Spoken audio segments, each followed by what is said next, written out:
Assalamualaikum warahmatullahi wabarakatuh. Berjumpa kembali dengan Mimin yang akan membahas sinopsis alur cerita Terpaksa Menikahi Tuan Muda Antv untuk episode yang akan datang. Namun sebelum Mimin melanjutkan, untuk sekedar menyambung tali silaturahmi kita semua, Mimin mau tanya dulu nih guys, kalian berasal dari kota mana aja? Tolong jawab pada kolom komen ya, biar Mimin bisa tahu. Di episode kali ini semakin seru, menegangkan serta bikin baper dibuatnya. Dimana di sini terlihat kalau Kinanti sangat sedih karena Tuan Muda Abimana saat ini telah diculik. Kinanti pun menuduh kalau ini adalah perbuatan Reno dan Kinanti menanyakan hal ini kepada Anita, kakaknya. Ia mengatakan kepada Anita, kakaknya Tuan Muda Abimana ini, kalau ini adalah gara-gara si Reno. Tentu saja Anita ini membela anaknya.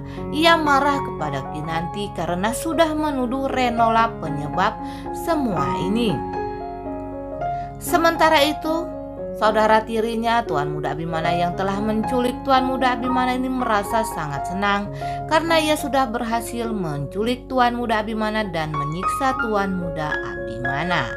Dimana saat ini Tuan Muda Abimana sangat terbaring lemah karena ia dipukuli oleh anak buahnya saudara tiri Tuan Muda Abimana ini. Sementara itu si Reno di tempat persembunyiannya karena ia akan menjadi saksi daripada pembunuhan. Ia sangat kesal di sini karena ia diletakkan di perkampungan yang begitu jauh dari perkotaan. Sinyal pun tidak ada untuk bermain handphone. Dan Kinanti akhirnya ia kembali ke tempat tidurnya sambil menangis. Ia meratapi kepergian Tuan Muda Abimana. Ia sangat mengkhawatirkan keadaan Tuan Muda Abimana saat ini. Namun Oma yang melihat Kinanti yang saat ini bersedih dan galau, lalu Oma mendatangi Kinanti dan Oma menyabarkan hati Kinanti untuk menenangkan pikiran Kinanti agar Kinanti tidak terlalu patah hatinya memikirkan Tuan Muda Abimana. Untungnya di sini David akhirnya dapat menemukan Tuan Muda Abimana dan Tuan Muda Abimana sepertinya akan selamat dari penculikan. Karena Tuan Muda Abimana nanti khawatir jika terjadi lagi penculikan terhadap Tuan Muda Abimana, ia pun menyewa beberapa orang bodyguard untuk mengawalnya kemanapun ia pergi.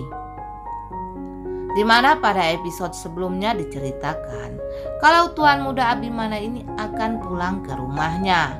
Namun ketika ia sedang berada di parkiran dan membangunkan sopirnya, tiba-tiba saja ia melihat kalau sopirnya saat itu sedang terjatuh pingsan. Namun tanpa disadari oleh Tuan Muda Abimana, tiba-tiba saja ada yang menyekapnya sehingga Tuan Muda Abimana pun jatuh pingsan. Setelah itu Tuan Muda Abimana ini rupanya dibawa ke sebuah gudang dan diikat di sana. Tentu saja di sini Tuan Muda Abimana ini meronta-ronta melawan para penjahat yang telah mencuri dirinya. Sementara itu Kinanti yang menunggu di rumah, ia sangat khawatir karena Tuan Muda Abimana sampai saat ini belum juga pulang. Dan Kinanti pun memutuskan untuk menghubungi David dan menanyakan kepada David di mana keberadaan Tuan Muda Abimana.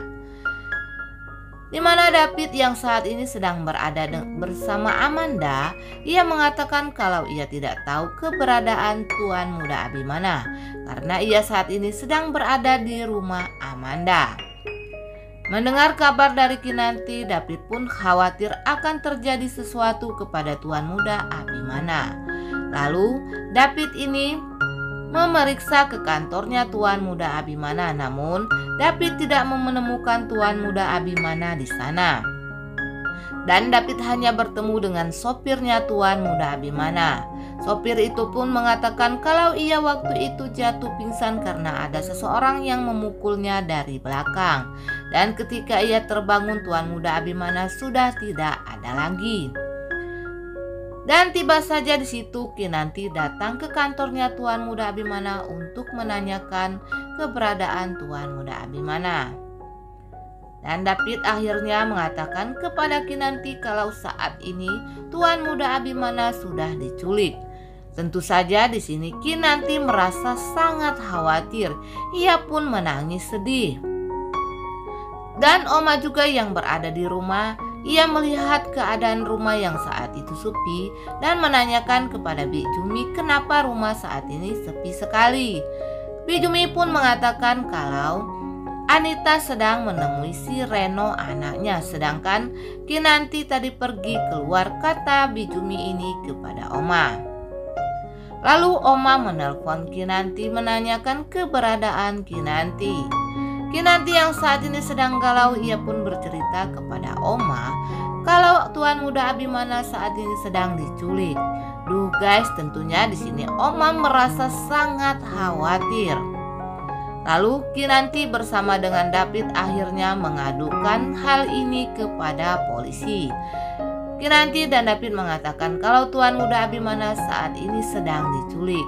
Lalu polisi pun mengatakan kepada David dan Kinanti bahwa mereka akan mencari Tuan Muda Abimana. Namun rupanya di sini Kinanti yang masih merasa galau, ia pun ke rumah Amanda. Kinanti menyangka kalau ini adalah perbuatannya Amanda. Kinanti memohon kepada Amanda agar Amanda membebaskan David.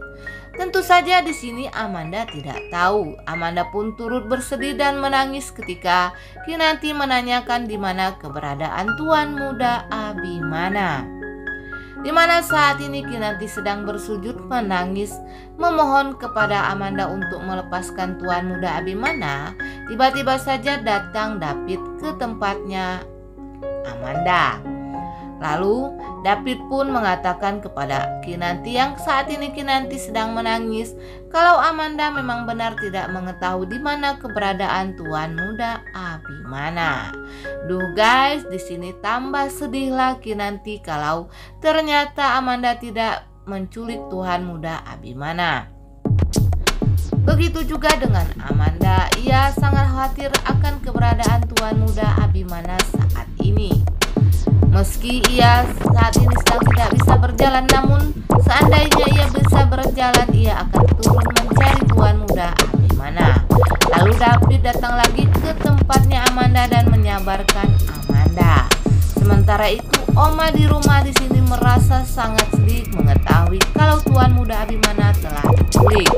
Untungnya Bi Jumi dengan setia menyabarkan Oma dan mengatakan kepada Oma kalau tidak lama lagi Tuan Muda Abimana akan ditemukan.